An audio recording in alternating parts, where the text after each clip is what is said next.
안녕하세요. 굿모닝 화천뉴스 이경미입니다. 동장군이 기승을 부리고 있습니다. 1월 셋째 주 굿모닝 화천뉴스 시작합니다.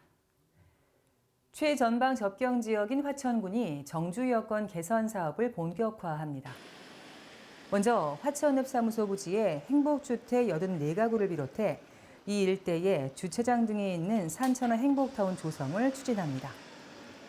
시내 공영터미널에는 현대식 방문자 센터를 선치할 예정이며 이 밖에 사창리 일대 전선 지중화를 비롯해 자전거도로, 사창천 친수공간 조성, 미디어 큐브 설치와 하늘광장 조성 등의 사업도 차례대로 추진합니다. 정주 여건 개선 사업 잘 시작이 되고 있군요.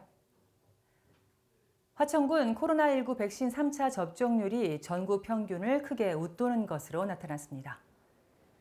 화천군에 따르면 전 군민 24,123명 가운데 지난 18일까지 14,988명이 3차 접종을 마쳐 전 국민 대비 62.1%의 접종률을 기록했습니다. 이는 전국 평균 46.2%보다 15.9%, 도내 평균 51.8%와 비교해도 10.3% 높은 수치입니다. 2차 접종률은 91.3%, 1차는 95.6%를 기록하고 있습니다.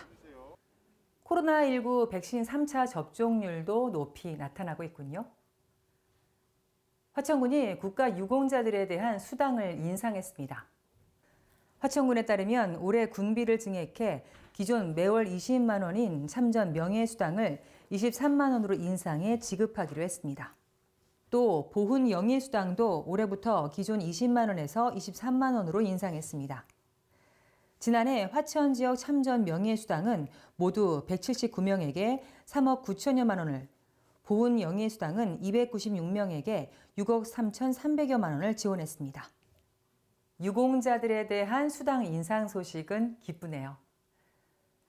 화천군이 독서문화 확산을 위해 시행하는 독서 포인트제 참여 인원이 늘어나는 등 호응을 얻고 있습니다. 화천군은 지난해에 이어 올해도 2월부터 12월까지 주민을 대상으로 한 독서 포인트제를 추진합니다. 독서 포인트제는 코로나19 상황에 독서 문화 확산을 위해 추진하며 책 읽기 챌린지를 통해 포인트를 부여하고 적립된 포인트는 지역 상품권으로 돌려줍니다. 올해 신청한 참가자는 미취학 아동부터 성인까지 170명으로 지난해보다 20명 늘어났습니다. 독서 포인트제 좋은데요. 책 읽기 챌린지 많이 참여하시기 바랍니다. 화천군이 지역 농업인들의 원활한 영농 활동과 소득 증대를 위해 기초 농자재 지원 사업을 추진합니다. 화천군 농업, 농촌 및 농업인 육성 지원 조례에 따라 시행되는 이 사업에는 이달부터 연말까지 총 사업비 10억 원이 투입됩니다.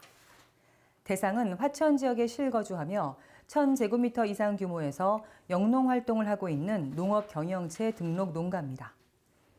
주요 사업 내용은 멀칭 비닐, 화학 비료와 농약 지원 등입니다. 기초 농자재 지원 사업 해당되시는 분들은 신청하시기 바랍니다. 화천 산천어 통조림 등 산천어로 만든 가공식품이 주문이 이어지고 있습니다. 화천군은 전국에서 주문이 밀려오자 아르바이트생을 고용해 통조림과 묵은지조림, 어간장 등 가공식품 선물 세트 포장 작업에 집중하고 있습니다. 1차 생산 물량의 70%가량이 이미 주문돼 매일 택배로 발송되고 있으며 나머지 물량도 계속 주문이 이어져 설 명절 이전에 완판될 것으로 보입니다. 재경 군민회를 비롯해 지역에 주둔하는 군부대, 공공기관, 사회단체에서 주문이 이어지면서 전량 판매에 어려움이 없을 것으로 전망됩니다. 산천어 축제는 취소됐지만 산천어 통조림 판매 완판에 기대해 보도록 하겠습니다. 저는 다음 주에 다시 오겠습니다. 고맙습니다.